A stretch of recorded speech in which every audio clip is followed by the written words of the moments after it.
నడుస్తున్న కాలమా పోరు తెలంగాణమా. అందరూ ఈ పాటను పాడటం కదా, మనం పాడమా లేదా? ఈ పాట మనను ఉత్తేజవంతులు చేసిందా లేదా? కాబట్టి ఎక్కడైతే పీడిత వర్గం, దగాపడ్డ వర్గం ఉంటుందో వారందరికీ జీవితం మొత్తం గద్దరన్న గారు వెంట ఉండి మొదట బుల్లెట్ నమ్ముకున్నాడు. తర్వాత వయసు పెరిగినా కొద్దీ తను ఆలోచన చేసాడు, ఈ బుల్లెట్ తో ఉన్నట్లయితే ఎంతో మంది యువకులు జీవితాలు ప్రజాస్వామ్యంలో పోరాటం చేస్తూ బ్యాలెట్ కు పూర్తిగా పునరంకితమై నడుస్తున్న టైంలోనే తెలంగాణ ఉద్యమం రావడం, తెలంగాణ ఉద్యమంలో తన వంతు పాత్ర పోషించి తెలంగాణ వచ్చిన తర్వాత కూడా మన తెలంగాణలో దొరలైతే పర్వాలేదు పరిపాలించవచ్చు, కానీ ఆ దొరతనంగా పరిపాలించినందుకు నిరసన గళం ఎత్తుకున్నటువంటి రేవంత్ రెడ్డి గారికి పూర్తిగా మద్దతు తెలియజేసింది. రేవంత్ రెడ్డి గారి ధైర్యం, గద్దరన్న పౌరుషం, పట్టు ఉడదని విక్రమార్కుల్లాగా దీన్ని రెండవ తెలంగాణ ఉద్యమం కూడా అనొచ్చు. అంత గొప్పగా పోరాటం చేసి వాళ్ళను మట్టి కరిగించి 65 స్థానాలు మీ అందరి ఆశీస్సులతో గెలిచి, తెలంగాణ ప్రజల ఆశీస్సులతో గెలిచి రాష్ట్ర ప్రభుత్వాన్ని ఏర్పాటు చేయడమైంది. వచ్చిన తెలంగాణ రాజ్యాంగబద్ధంగా ప్రతి మనిషికి హక్కు, ఏ హక్కులు ఉంటే వాటిని ఎక్కడ హరించకుండా రేవంత్ రెడ్డి గారి ప్రభుత్వం ముందుకు పోతున్న విషయం మీ అందరికి తెలిసి. నిన్ననే వచ్చిండు కేటీఆర్, అచ్చంపేటకు వచ్చిండు, ఏం మాట్లాడుతుండు? సోయి తప్పిపోయింది, లంకె బిందెలు అంటాడు. 7 లక్షల కోట్లు అప్పు చేసినా అని చెప్పి ప్రజలకు చెప్పింటే నీకు 2 సీట్లు కూడా రాకపోయేది.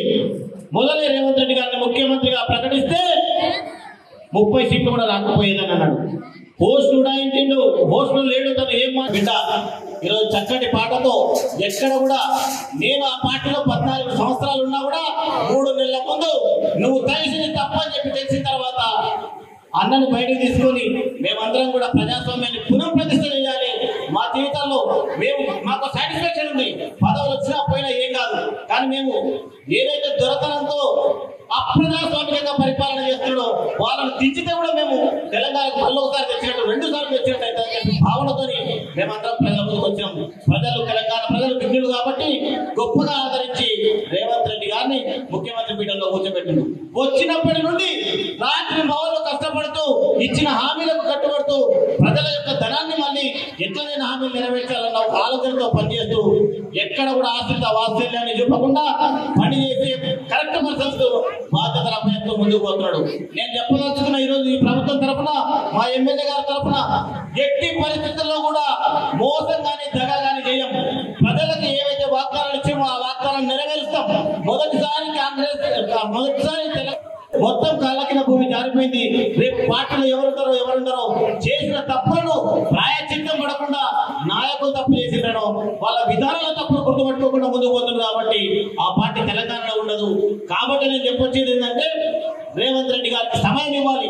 3 నెలలు కాకపోతే 6 నెలలు, 6 నెలలు కాకపోతే సంవత్సరం ఇవ్వాలి. ఎందుకంటే 7 లక్షల కోట్ల రూపాయలు అప్పు చేసిన చెప్పకుండా వీళ్ళు ప్రభుత్వాన్ని ఇచ్చిండు. ఈ ప్రభుత్వాన్ని ఇచ్చింది కాబట్టి ఇంట్లో కొత్త ఇంట్లో పోతే ఇంట్లో ఉన్నాయని బొక్కలే. ఏం బొక్కలు ఇవన్నీ చూస్తే కేసీఆర్ గారు పెట్టిన బొక్కలు, అప్పుల చుక్కలు చూపించిండు 7 లక్షల కోట్లు. ఆ ధనాన్ని కూడా వడ్డీ కట్టాలి, అన్ని కట్టాలి. కాబట్టి ఆయన సమయం ఇస్తూ మనం ఒక ప్రజాస్వామ్యంగా ఈ రాష్ట్రాన్ని పరిపాలించుకోవాలి, మన హక్కులను సాధించుకోవాలి. ఈ మాట చెప్పినందుకు 6 హామీలను వెనకంజ వేసేది లేదు. 2 ఆల్రెడీ చేసిండ్రు, ఇంకొక 4-5 రోజుల్లో చేస్తారు. ప్రతి ఒక్కరికి ఇల్లు, ప్రతి ఒక్కరికి విద్య, ప్రతి ఒక్కరికి వైద్యం అందుబాటులోకి తీసుకొని వస్తారు. గృహాలకు కరెంటు, తాగేందుకు మంచినీళ్లు అన్ని కూడా సదుపాయం చేస్తారు. వీళ్ళు రెచ్చగొట్టే మాటలకు మనం రెచ్చిపోకుండా మన ప్రజాస్వామ్యాన్ని కాపాడుకోవాలని చెప్పి తెలియజేస్తూ, గద్దరన్నకు నిజమైన ఇవ్వాలి అని చెప్పేసి తెలియజేస్తూ సెలవు తీసుకుంటున్నాం. దానికి కారణం ఈ గద్దర్ సంస్మరణ సభ ఏర్పాటు చేస్తున్నాం. కమిటీ మెంబర్స్ ప్రతి ఒక్కరికి, అన్నలకు, తమ్ములకు, పెద్దలకు, అట్లాగే మన government official, police department permission ఇచ్చిన వాళ్ళందరికీ వందనాలు. ఈ సభని గద్దర్ గురించి మాట్లాడాలి, మీ గద్దర్కి చెప్పాలి. ఆయన స్ఫూర్తి, ఆయన జీవితం ఎందుకు త్యాగం చేస్తాడు, ఆయన గురించి ఎందుకు గుర్తు చేసుకోవాలి, ఆయన గురించి మనం ఎందుకు చేస్తాం. పోనీలే చూద్దాము, ఇంకో 4 చేద్దాము, ఇంకా చదువుకుందాం అంటాం. అలా చదువుకుంటూ బతుకుతున్న జీవితాన్ని కూడా తొక్కాలని చూస్తే, అరిచివేయాలని చూస్తే తిరుగుబాటు వస్తుంది. అవునా కదా? ఆ తిరుగుబాటు గురించి మాట్లాడిండ్రు, త్యాగం చేసిండ్రు మనకు ఈ వేదికను ఇవ్వడానికి. ఈ సమాజం ఊరికే ఏర్పడలేదు, ఎంతో మంది ఇంకా మంచిగా తీసుకుపోవాలి ముందుకి. మనం ప్రజలుగా 3 పూటలు తిండి, బేసిక్ నీడ్స్ అంటామా, బేసిక్ నీడ్స్, బేసిక్ అవసరాలు, మనిషికి కావాల్సిన అవసరాలు, నీళ్ళు, ఓ 3 పూటలు తిండి, ఓ బట్టలు, అట్లాగే ఒక గూడు. ఆ బేసిక్ అవసరాలు కూడా మనకు లేకపోతే ఏం చేస్తాం? తిరుగుబాటు చేస్తాం. ఆ తిరుగుబాటు ఉద్యమమే తెలంగాణ ఉద్యమం. ఆ తిరుగుబాటు ఉద్యమే తెలంగాణ ఉద్యమం. మళ్ళా 2 సార్లు తిరగబడింది. అది మొన్న 2023లో మేము పట్టినము. నీళ్లు మనకు కావాల్సిన, మా భూములు మాకు, మా నీళ్లు మాకు, మా ఉద్యోగాలు మాకు, మా పాలన మాకు అని గొంతెత్తి త్యాగాలు చేసిన తెలంగాణ మళ్ళీ ఒకసారి ఉద్యమించింది. మళ్ళా మాకు నీళ్లు కావాలి, మా భూములు కావాలి, మా తిండి కావాలి, మా ఉద్యోగాలు కావాలి, మా పాలన కావాలని తిరుగుబాటు చేసి ముందు ప్రభుత్వాన్ని దించింది. ఆ తిరుగుబాటు నేర్పించిన, గానత్తులు నేర్పించిన గొప్ప వ్యక్తి గద్దరన్న. ఆయన గద్దరన్నని గుర్తు చేసుకోవాలంటే ఆయన ఎక్కడో లేడు. గద్దరన్న వారసులు వెన్నర కాదు, గద్దరన్న వారసులన్న బిడ్డలు కాదు. గద్దరన్న వారసులు ఎవరైతే ఎక్కడైతే తిరుగుబాటు చేస్తారో వాళ్ళు ప్రతి ఒక్కరు గద్దరన్న. ఇప్పుడు మీరు అన్నారు కదా, గంట కూర్చుంటాం, మనము మన లిమిట్లో ఉంటాము, మన ఇష్టాలని ఎస్పెషల్ అమ్మాయిలు, అవునా, ఎస్పెషల్లీ మన పరిధిలో మనం ఉంటాం.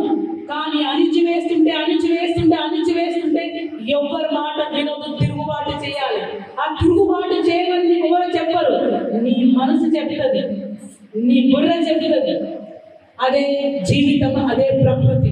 అందుకే గద్దరన్న ఉన్నాడు, లేడు అన్నప్పుడల్లా గద్దరన్న ఉన్నాడు అని నేను చెప్పుకుంటూ వస్తున్నాను.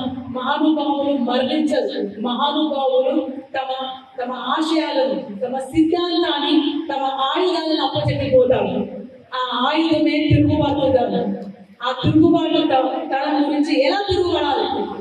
ఒకప్పుడు బిడ్డలు ఉండదు, ఒకప్పుడు కట్ట పట్టుకుంటూనే అనేవాళ్ళు, కారం పట్టుకుంటూనే అనేవాళ్ళు, అందరు గుమ్ముగూడు తిరగబట్టనే అనేవాళ్ళు.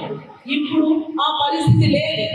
ఇప్పుడు ముందు తరానికి ఏది ఆయుధం ఇవ్వాలి అని చర్చలు. దోపిడీ ప్రభుత్వం ఉండదు. దాంట్లో మనకి ఇచ్చిన ఆయుధం ఏంటి? కట్టుబడుకో కొట్లాడడానికి ఎందరో వస్తారా మీరు? ఏ ఉద్యమ రూపం ఇవ్వాలి? ముందు తరాలకు ఒక ఉద్యమం రూపం ఇవ్వాలనే గద్దరన్న ఆపరేషన్ పోయి అది సక్సెస్ కాక చనిపోయింది. ఆ ఆయుధం ఏంటంటే ఓటు హక్కు. ఎవరైతే నిజమైన రాజుకు ఓటేస్తారో, మన కష్ట రెక్కలు పంచుకున్నారు, మనల్ని మనిషిగా గుర్తించిన వాళ్ళు, మనకు సహాయం చేసేవాళ్ళు, వాళ్ళని మనం రాజుగా ఎంచుకున్నాం అనుకోండి, మన కష్టాలు ఉంటాయి. మన గురించి తెలియని వాళ్ళు, కష్టాలంటే తెలియని వాళ్ళు, సమాజంలో మనుషుల్ని గుర్తించే వాళ్ళు, కుల మత భేదాలను సృష్టించే వాళ్ళను మనం తీసుకొస్తే అది సమాజమైన రాజ్యం కాదు. అందుకే ప్రతి ఒక్కరికి ఓటు ఉంది. ఎంత మంచి ఓటు అంటే ఓటు చెప్పనవసరం లేదు, భార్య భర్త చెప్పనవసరం లేదు, భర్త భార్య చెప్పనవసరం, అమ్మ చెప్పనవసరం, బెస్ట్ ఫ్రెండ్ కూడా చెప్పనవసరం లేదు కదా, దేవుడు కూడా చెప్పనవసరం లేదు. సీక్రెట్ ఇష్టం లేదు ఎవరికైతే. అంటే అంత పవర్ఫుల్ ఆయుధం ఇచ్చారు. దొంగలు ఓటు అడగడానికి రారు, భయపడతారు. ఈ ఊరికి వచ్చి, ఈ వాడకు వచ్చి నేను ఓటు అడగాలంటే ఆ వాడకు, ఊరికి, ఆ ప్రజలకు సేవ చేస్తేనే నన్ను ఊళ్ళో అడుగు పెట్టనిస్తారు, అక్కడ నుంచి ఓట్లు వస్తాయని భయం కలిగించే శక్తి ఓటుకుంది.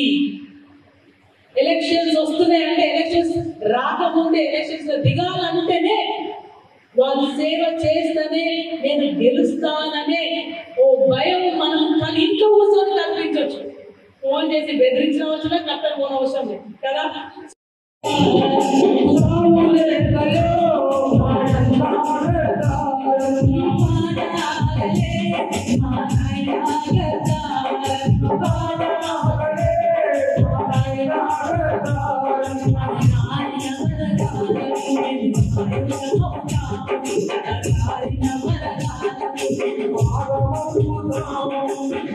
Yeah.